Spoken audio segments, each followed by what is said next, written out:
Bonjour à tous et bienvenue dans notre podcast, les podcasts de l'École Trilingue Internationale. Aujourd'hui, je suis ravie d'accueillir un expert en hypnose avec qui nous allons aborder un sujet crucial, l'enseignement et les transformations nécessaires pour mieux répondre aux besoins de nos élèves. Alors, moi, en tant qu'enseignante, je suis passionnée par cette thématique et j'espère que notre échange sera riche et inspirant. Mais moi Bonjour aussi, Sébastien bonjour. Lopez. Merci beaucoup. Très honoré de l'invitation. Merci Ça fait beaucoup. plaisir. Merci. Nous aussi. Alors, j'aimerais bien commencer par un constat, c'est que notre système éducatif au Maroc euh, rencontre plusieurs défis. Et nous vivons dans un monde qui est hyper connecté. Les élèves, bien sûr, évoluent dans un monde numérique trop rapide. Ils ont accès à l'information en même temps que les enseignants. Alors, certains de ces enseignants restent figés dans le passé. Ils évoluent aussi avec une pédagogie intuitive, c'est-à-dire ils n'évoluent pas. Et d'autres enseignants sont au cœur du changement. Ils innovent, ils multiplient les outils, les techniques, mais ça reste dans le stade de l'innovation. C'est-à-dire, on n'arrive pas vraiment à une transformation vitale. Donc, ma question pour toi, est-ce que les formations peuvent jouer aujourd'hui, des formations vraiment bénéfiques peuvent jouer aujourd'hui pour répondre vraiment aux besoins de ces élèves-là, les formations des enseignants?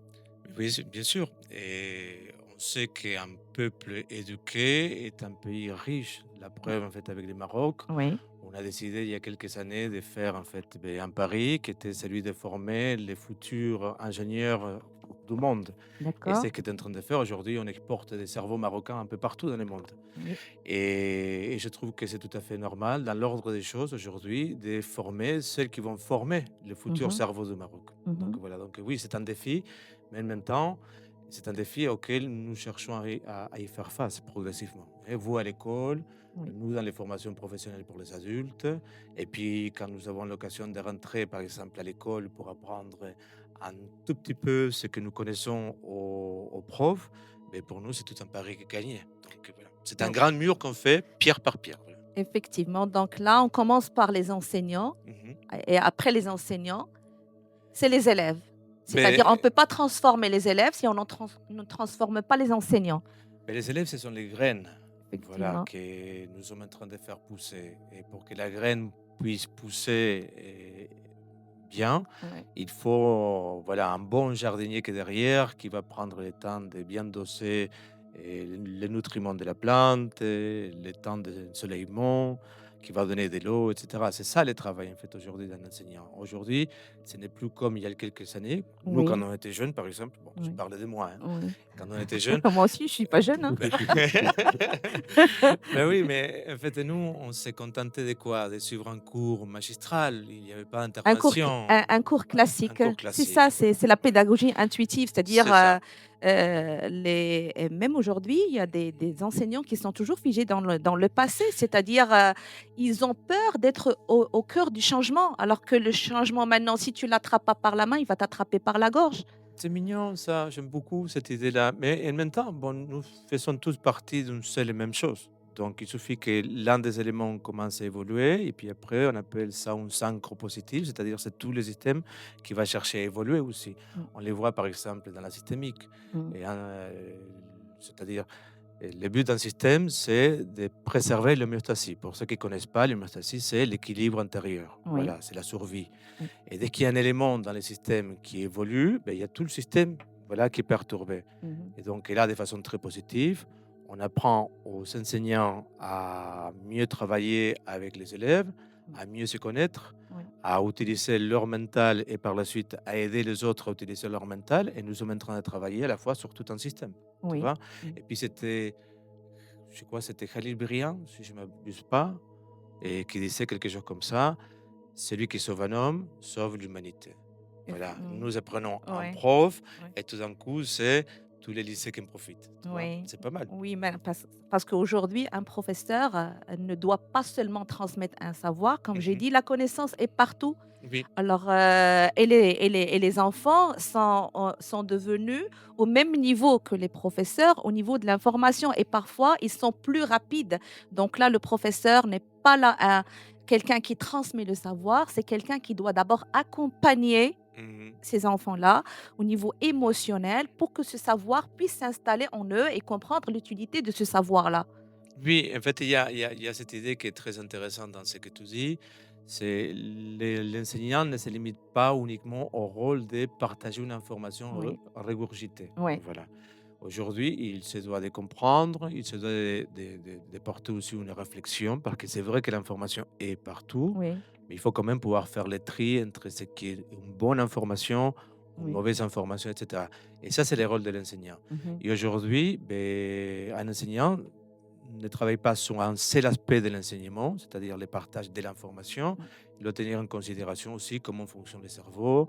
Il doit tenir en considération comment fonctionne aussi l'effet des groupes. Oui. Voilà. Et puis, bien évidemment, si l'on veut faire des choses intelligentes, il faut d'abord qu'on travaille notre propre Notre intelligence. propre intelligence, effectivement.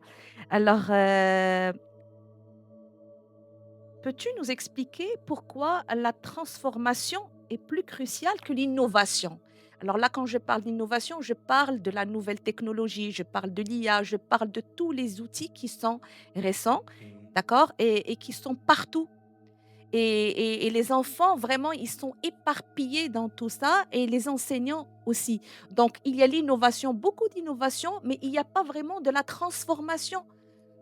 Parce que Peut-être s'il n'y a que pas de transformation, c'est qu'on n'a pas vraiment abouti à ce qu'on veut. L'école va rester toujours la même. À quoi ça sert l'innovation s'il n'y a pas vraiment une transformation vitale et cruciale? Parce que avant même d'avoir de la transformation, il faut avoir de l'intégration. Mhm. Tu vois? Donc, c'est-à-dire que d'abord, on a l'innovation, ça c'est chouette. Aujourd'hui, on a les neurosciences et on s'est rendu compte avec les profs qu'à un moment donné, c'était très difficile, en fait, même de corriger des copies parce qu'on ne savait pas si c'était du vrai compris Ouais. ou si c'était du craché et purement Oui, IA. oui, Voilà. copier-coller. Copier-coller. Aujourd'hui, on a des vidéos qui tournent sur Internet dans lesquelles on a les plus grandes mal à faire la différence dans l'information. Voilà, est-ce que c'est vrai, est-ce que c'est du fake?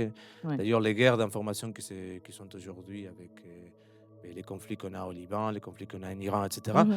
mais c'est de l'information, c'est une guerre qui est purement Oui, informationnelle, hein, oui. avant tout. Et c'est la guerre aussi des cerveaux, hein. Bien sûr, bien sûr, bien sûr. Mais pour ça, il faut, en fait, pour pouvoir porter un jugement, il faut d'abord intégrer, en fait, ces outils-là. Tu vois, Mhm. par exemple, moi, je vois que les hommes et les femmes de ma génération ont parfois les plus grands mal avec la IA, Oui, alors que ma fille, par exemple, qui a juste 7 ans, là, elle vient d'avoir 8, oui. il gère ça mieux que moi. Donc, du coup, Effectivement. Oh oui, voilà, donc la formation, elle est là. Je veux dire, tout est là, l'innovation est là. Il oui, faut d'abord pouvoir l'intégrer, la digérer, et c'est oui, ça qui permet la transformation par la suite, tu oui. vois? Oui, alors là, c'est génial, ce que tu viens de dire. C'est vrai que moi aussi, dans les classes, j'apprends avec mes élèves, j'ai Mmh. appris énormément de choses avec eux Mmh. et du coup, je me suis dit que si moi je les dépasse pas, ils vont me dépasser. Mais, en fait, bon, après, il y a, plusieurs questions qu'on peut se poser à ce niveau-là, mais je pense que oui, tu as raison. Il Oui, faut d'abord qu'on puisse s'accrocher, en fait, à oui, ces changements que tu es en oui, train d'avoir, qu'on puisse prendre le temps d'intégrer oui. l'information, Mhm. de bien l'assimiler, de pouvoir par la suite, en fait, la répéter, se Oui, transformer, et cetera. Donc la dynamique, elle est bonne. oui, Et puis dans cette idée-là qu'on se dit: «Bon, s'ils me dépassent ou en tout cas, il faut pas qu'eux me dépassent». Je me dis que en tant qu'enseignant, oui, parce que moi j'enseigne aussi l'hypnose, oui. je pense que la chose la plus belle qui puisse nous arriver, c'est de savoir que nos élèves nous dépassent, qu'ils font mieux que nous. Mais c'est Tu vois? génial. C'est chouette ça. Ouais, c'est Donc du génial. coup, beh, c'est aussi parfois et ça consiste aussi parfois à enseigner, aussi parfois à se remettre en cause et se dire: «Bon, il y a des choses que j'ai intégrées, il y a des choses qui vont certainement m'échapper, mais le plus important, c'est que ce que j'ai fait, voilà, je ne cherche pas à toujours faire mieux, mais que je le fasse de mon mieux». Je pense Oui, que la clé, oui, voilà, pour les enseignants aujourd'hui, c'est faire de son mieux. Pas juste faire ce qu'il faut, tu oui. vois? Et pas constamment non plus chercher à faire plus, faire plus, faire plus. C'est juste faire ce que j'ai fait au mieux que Au je peux le mieux que faire. je puisse le faire. Mmh. Heu, Moi sincèrement, quand on parle des outils et des méthodes, je vois, heu, par exemple, les années précédentes, comment j'enseignais et cetera, c'était une évolution remarquable. Avec c'est vrai, avec les outils et les méthodes, c'est-à-dire on les applique en classe. Quand on les applique, vraiment le fruit est extraordinaire. On parlait avant de résultats, de notes, d'école et cetera et les enfants stressaient énormément. Mmh. Maintenant avec, par exemple, de la PNL dans les classes, avec le coaching, avec l'hypnose, tout cela vraiment, moi personnellement, ça m'a servi dans mes classes. Je ne travaille plus d'une manière classique et je ne parle plus de notes, je ne parle plus de résultats parce que ça vient tout seul. Quand les enfants sont épanouis dans les classes, ils donnent le meilleur d'eux-mêmes et ils ne demandent même pas est-ce que j'ai une bonne note et une ou bien une mauvaise note et ça c'est génial parce que là on a une génération qui s'intéresse à son bien-être qu'aux Mmh. résultats parce que les résultats sont là sans qu'on les demande. Mmh. Qu'est-ce que tu en penses? Je pense que, bon, il y a plusieurs choses qu'on peut relever d'un point de vue humaniste, Oui. tu vois? Et la première, c'est que si on garde cette idée qu'on nous a poussé, en tout cas c'était un peu de notre époque, et puis les générations qui ont suivi, un peu beaucoup moins maintenant, mais ça reste quand même un fait d'actualité, c'est Mmh. qu'on pousse toujours nos enfants à être les premiers, à Mmh. être les meilleurs. Et on cherche souvent l'excellence. Excellence, Voilà. ouais.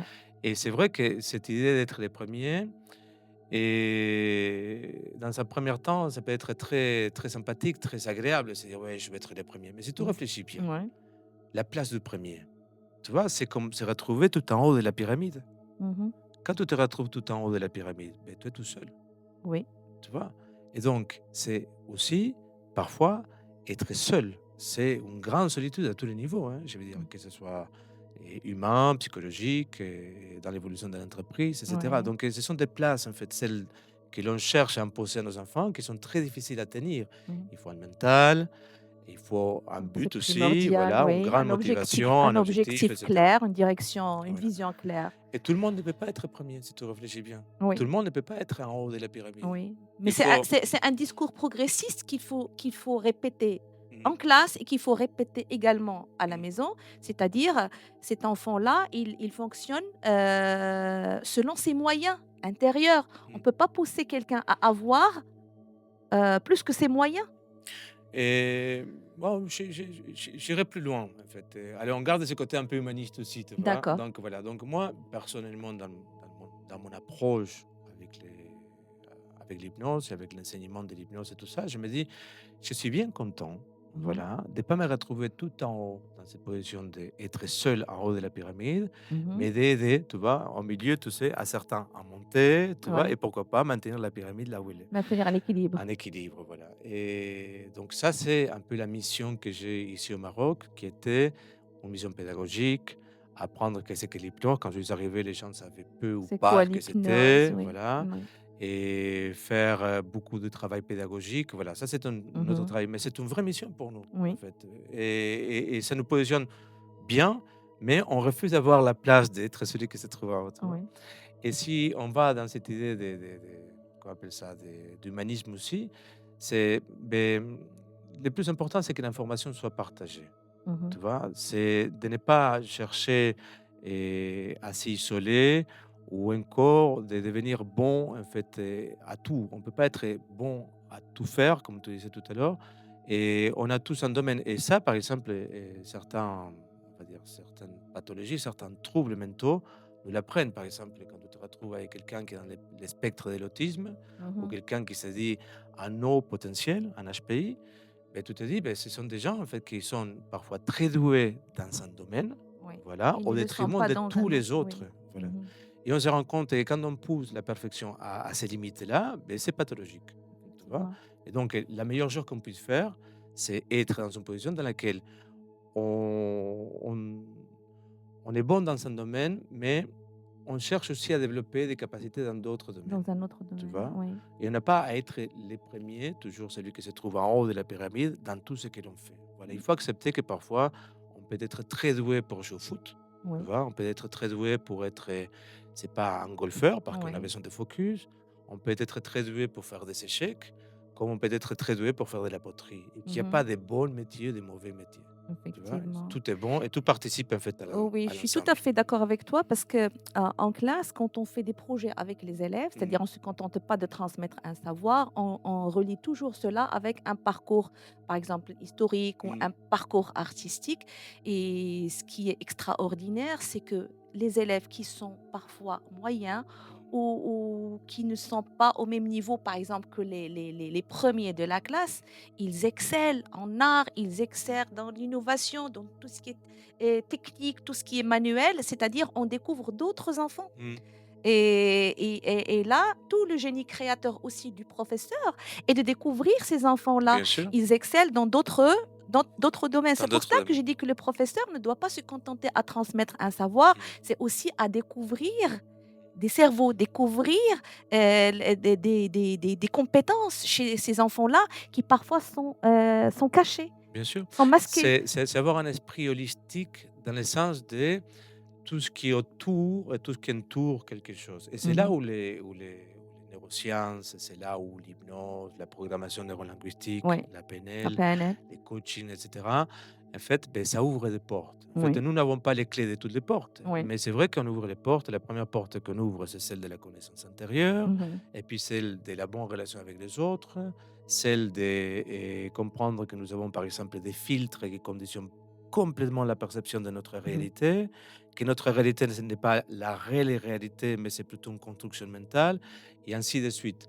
Donc, tu vois, et je trouve que au Maroc, même si on a cette impression parfois d'être au début de quelque chose, Mhm. mais le changement a déjà commencé il y a On quelque on temps, est tu au vois, on est au au cœur. cœur du On est changement. vraiment au Ouais. cœur Mm. du changement. Vraiment, on est au cœur du changement et je vois maintenant avec ce qui se passe, notamment dans notre école, on a une très, très belle vision. Mm. On a une très belle vision du changement et on sait parfaitement bien là où on Mm. veut aller. Et puis tu as même vu que ça fait un peu comme la pyramide, cette fois-ci, tu sais, la pyramide des champagnes, tu sais, Mmh. donc on remplit la première coupe, puis elle Ouais, déborde sur les autres. ouais, Et ce que nous sommes en train de faire aujourd'hui dans un environnement privé, ouais, c'est-à-dire avec des enfants qui ont la possibilité, parce que ben, ils sont des parents qui peuvent se payer des écoles ouais, privées et qui ont les moyens, et parfois difficilement, mais ouais, qui ont fait un choix, voilà, ouais. éducationnel. Et donc, c'est chercher à apporter toute cette ouverture, en fait, voilà, cette vision plus holistique à ce niveau-là. Et puis par la suite, ben, ça va déborder petit à petit, tu vois. Oui. Alors là, en parlant des parents, comme c'est pas parce que nous sommes dans une école privée, mais nous avons aussi des parents exigeants Oui. et nous aimerions, que ces parents-là soient nos premiers collaborateurs dans Mm. cette nouvelle vision que nous avons de l'école, cette belle vision de transformer notre école, à une école qui accompagne plus que plus que la transformation. Mm. Accompagner, transmettre, bien sûr, on innove, on travaille, mais on veut que les parents soient aussi nos collaborateurs. C'est-à-dire, ils doivent monter dans la barque avec nous Mm. parce que quel que soit le travail, par exemple, de la direction, le travail des enseignants, le travail aussi des formateurs, Mm. si on ne parle pas le même langage, les parents, nous, c'est comme si on ne fait rien du tout. C'est-à-dire, il faut qu'ils soient avec nous. On a certains parents, on commence à avoir des parents qui nous accompagnent dans notre mission, mais notre vraiment vrai objectif, c'est que tout le monde soit dans la barque avec nous pour parler le même langage. Bien sûr. Nous devons être au cœur de la transformation. Mmh. C'est vrai que, on va dire, la pédagogie se fait ici à l'école, voilà, et puis il doit se poursuivre à la maison. C'est vraiment Mmh. ça, tu vois? Effectivement. Et oui, je suis d'accord avec vous, oui, d'autant mieux si on peut avoir des parents qui collaborent, qui s'intéressent, qui Oui, accompagnent les enfants. oui, Puis pour l'enfant, c'est super, c'est-à-dire et à réaliser que ton parent s'investit pleinement en oui, fait dans ton éducation, qui se limite pas uniquement à t'accompagner à l'école le matin, oui. te larguer, te récupérer. Et je pense que c'est très, très, très intéressant. Et puis, ils ont une chance énorme. Je sais pas toi, mais par exemple, de mon époque, c'était pas d'usage, par exemple. Tu vois, Mmh. voilà. Oui, Moi, j'ai parlé l'autre jour avec mon papa qui me disait et je vous envie. Je dis: «Pourquoi tu nous envies?» Il dit: «Je vous envie, toi et tes oncles et tes cousins, tes beaux-frères». Je dis: «Pourquoi?» Il dit: «Parce que, beh, vous avez réussi à faire quelque chose que moi je n'ai pas réussi et les hommes de ma génération Oui. ont réussi très difficilement. Mmh. C'est avoir une relation de qualité avec vos enfants». Oui.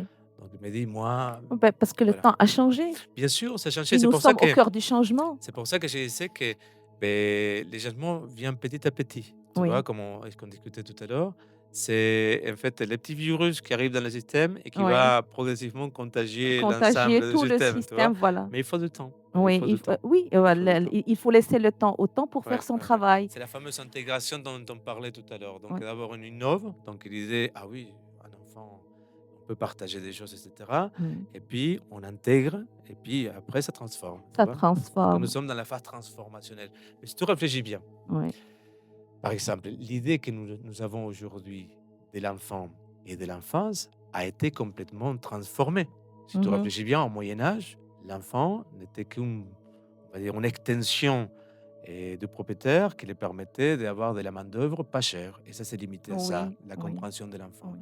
Aujourd'hui, ben, l'enfant a un rôle qui était redéfini, voilà, des priorités. On sait qu'il y a des stades d'évolution, etc. Aujourd'hui, on commence à comprendre mieux comment ça Oui. fonctionne, tu vois. Mais ça aussi, Parce que l'enfant est redéfini parce que son papa a été redéfini. Voilà, mm, donc là, c'est l'évolution. ouais. Mais à un Alors, moment donné, les je veux dire, générations évoluent et ça impacte aussi la génération future. voilà, mais que je veux dire, à un moment donné, l'idée que l'enfant était bien plus qu'une extension de sa propriété pour les pères Mhm. était innovante. Oui, Et donc, il a fallu du temps pour que cette idée-là puisse s'intégrer et puis il a transformé. Et ça fait qu'aujourd'hui, ben, on se rend compte ben, voilà, qu'ils ont des enfants, voilà, qu'aujourd'hui on comprend différemment, on sait un peu ce qui se passe dans la tête. C'est la oui, même chose pour le cerveau, bon, bref. Donc, oui. non, je pense qu'on est dans une bonne dynamique. Oui, alors là, c'est si je reviens au cerveau, avec les neurosciences aujourd'hui, maintenant, quand on en parle en classe, il se pose beaucoup de questions. Et ce qui est magnifique, c'est maintenant, quand on parle à un enfant, par exemple, il dit: «Ah, c'est quel cerveau? C'est quel étage qui fonctionne? Ah là là!» Mmh. Et il commence à rigoler avec ça. Donc, l'intégration est très, très bien faite, mais ils comprennent quand ils paniquent, qu'est-ce qui se passe dans leur corps, quand ils sont heureux, qu'est-ce qui se passe dans leur corps. Et quand on a travaillé aussi sur les émotions, donc ils comprennent exactement les choses. Et moi, je trouve que c'est une chose extraordinaire. Nous, on n'a pas eu cette chance-là. Eux, ils l'ont. Tu veux que je te raconte une anecdote? Oui, Allez, c'était en 98. oui. Donc, je venais d'arriver en France. C'était comme un. Bon, je parlais français, mais très, très, très difficilement. Et toutes ces notions de neurosciences ben, n'existaient pas. Et Ouais. donc, un jour, on se met à parler des cerveaux trioniques. Alors, pour ceux qui ne connaissent Mmh. pas, les cerveaux trioniques, c'est dans cette idée de l'évolution, on aurait, j'ai bien mis en fait la D'accord. parenthèse, on aurait un cerveau reptilien, Mmh. voilà, qui a évolué par la suite dans un cerveau émotionnel, on appelle ça le cerveau limbique, qui a évolué par la suite dans notre cerveau le plus récent, c'est le néocortex, Le néo cortex. nouveau Mmh. cortex cerveau. Donc voilà. Cortex Et préfrontal. voilà. Et quand on parlait de ça, à l'époque, on se faisait huer. En fait, Mmh. les gens ils disaient ouais, vous parlez de n'importe quoi, Oui. comme si on était des serpents, Mmh. on n'est pas des reptiles, Ouais. alors qu'on n'avait Ouais. rien à voir. Et une fois, je me suis fait agresser, Bah, je m'en souviens. les débuts, Les c'est débuts, toujours c'était très difficile, compliqué, oui, oui, oui, oui. pour accepter. Une fois, j'ai sorti d'une formation, je me suis fait agresser par un monsieur, parce que lui, en fait, ben, j'ai dit, ben, écoutez, je vous interdis de parler comme ça de l'être humain. Et puis, on avait abordé, en fait, ben, dans la même formation, en fait, la notion de conscience. Et à ce Mmh. moment-là, c'était quelque chose de très dérangeant. Mmh. Aujourd'hui, on a la physique quantique, on a Ouais. les neurosciences, Mmh. on a la psychologie, Mmh. les Petit. sciences du comportement, Mmh. etc. Tout ça nous montre, Behaviorisme, oui. voilà, on a l'IRM fonctionnel, Ouais. etc. Tout ça nous a démontré des idées que nous cherchions, bah, qu'on avait trouvées depuis un certain temps. Donc, tu vois, en fait, tout change. Tu vois. Les Oui. changements au début n'est pas facile, mais voilà, ça évolue. Le début, Les c'est débuts, le voilà. début, c'est aussi le fait de déranger les personnes qui sont dans leur zone de confort, c'est des nouvelles idées qui vont bouleverser la stabilité cérébrale Mmh. de leur information. Donc le début, c'est toujours Oui, oui, difficile. oui. Mais maintenant, on peut plus parler de début. On est vraiment Là, on est dans un on une très, très grande évolution. Maintenant, les du moment qu'on voit maintenant des jeunes, des petits qui s'intéressent vraiment à comment, fonctionne la le tour de cerveau. contrôle qu'il y a entre oui, Ouais. oui, c'est génial. C'est vrai que si tu réfléchis bien, on nous a appris à utiliser un ordinateur. Là, bientôt, ce sera la période des ordinateurs quantiques. Oui, Donc, on passe vraiment dans une ère complètement différente. C'est un saut, en fait, à niveau de l'évolution énorme. Et pourtant, pour la plupart d'entre nos compatriotes, ben, ils ne savent pas ou peu comment fonctionne leur cerveau. C'est dommage. Ouais. Tu vois, Mmh. ne pas avoir les modes d'emploi de l'outil que nous utilisons tout le temps. Tout le Tu temps. vois? Oui. Ouais. Par contre, on sait comment un ordinateur quantique fonctionne, on sait comment une PlayStation 5 fonctionne, Oui. voilà, mais comment fonctionne le cerveau, beh, les gens savent peu et c'est dommage, tu Oui. vois? Non, mais je pense que les choses ont changé, hein. Oui, oui, C'est oui. les choses Mmh. ont changé et l'humain commence à s'intéresser beaucoup plus à l'humain. Mmh, mmh mh. Oui, oui, oui, oui, C'est oui, ça. oui. On Donc devient humaniste sans avoir heu, la volonté de l'être. effectivement, effectivement. Alors, merci Sébastien d'avoir partagé ces réflexions avec nous Beh, à écoute, l'école c'est un trilingue plaisir. internationale. J'espère que cet échange éclairera nos auditeurs sur l'importance de la transformation dans l'éducation. Mmh mh. D'accord? Merci encore une fois et ensemble, en collaborant, nous pouvons créer un avenir meilleur pour nos élèves. À très bientôt. Merci beaucoup et puis merci encore pour l'invitation. À très vite. Merci beaucoup Merci. Sébastien.